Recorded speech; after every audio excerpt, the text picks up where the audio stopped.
Hi, this is Yosef Bilal Bruer here at MLG Spring Championship in Anaheim, California with ESFIWorld.com, and I'm here with Conan, Suppy.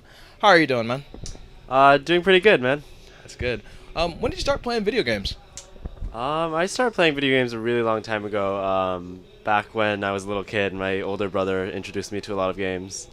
And then he introduced me to StarCraft. We saw some Boxer highlight videos, and then, we started getting competitive. So yeah. What games did you play before you started playing StarCraft 2? And were you always into RTS games? Did you play a little Brood War? Oh yeah, I definitely played a lot of Brood War. That was the game of choice, pretty much. Played some GoldenEye and 64 games like that. And then yeah, Brood War. Well, you said you played some Brood War in your past. Would you say that your level of play was as good as your level here in StarCraft 2? In Brood War, I was a B ranked player on iCup, so it's pretty high. But the thing is, with StarCraft 2, in Brood War, even if you're really really good, you'll never be able to take a game off a Korean. But in StarCraft 2, the playing field is a little bit more even. So, as we can see here, like at this MLG, I was able to take some games off a lot of good people. Definitely. Who were some of your favorite Brood War players, and did you get to meet any of them this weekend? Yeah, Jaedong was definitely one of my favorites. Of course, Flash and Bisu, the staple favorites. I wish Zero could have come, and I heard he's actually really good at StarCraft 2. But yeah, I got to see him. I didn't really meet him, but it was really nice seeing them and watching them play StarCraft. All right. Well, let's talk about StarCraft 2 a little bit. How did the earlier parts of your StarCraft 2 career start out, and when did you realize you could start playing at a higher competitive level? Well, as we were talking about, I had some Brood War experience. So when the first season of Grandmaster came out, I became Grandmaster pretty quickly. So I've always been pretty top of the ladder and started joining some teams, and finally we merged with Czech 6 and went to some events, and finally at this event I got a good result. So. Well, it is very apparent that a lot of the top players have either dropped out, taken a break, or finished school, and many of them say it's pretty much impossible to play at a top level and balance school or work. You're currently a student at the University of California in Berkeley. How are you balancing both school and StarCraft 2? It's really difficult, especially when you go to, UC Berkeley is really competitive and very stressful. I don't get to play that much during the week, so that's definitely a big problem. And sometimes I'll go for a couple weeks without playing.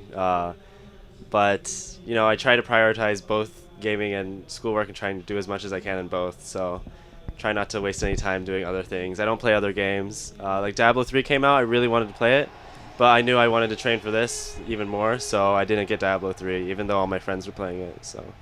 Well, with all that being said, do you ever think you're going to stay in school, or do you think you'll possibly take a break and see how far you can go with StarCraft 2? I definitely think, for now, I think it's still safer to stay in school.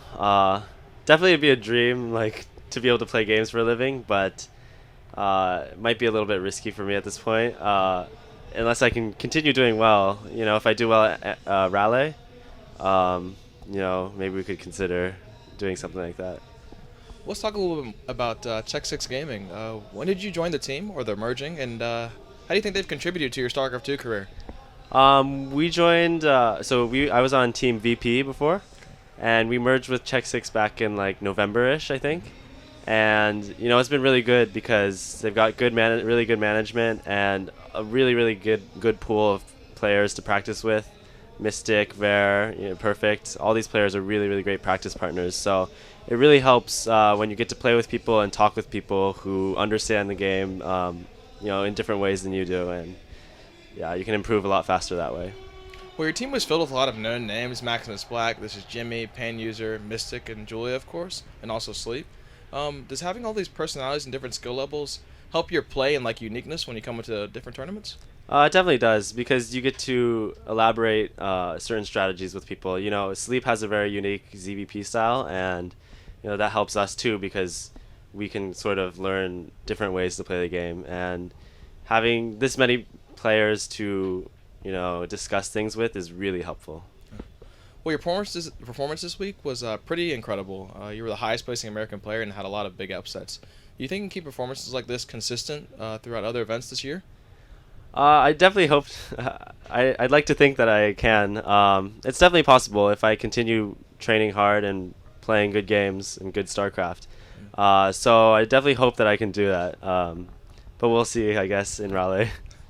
Well, thank you, man, for the interview. Can you feel free to take this time and give any shout outs or anything? Yeah, I'd like to give a shout out to my team, Check 6 Gaming, and our sponsors, TTE Sports, Pure Track, and Gamers Uniform.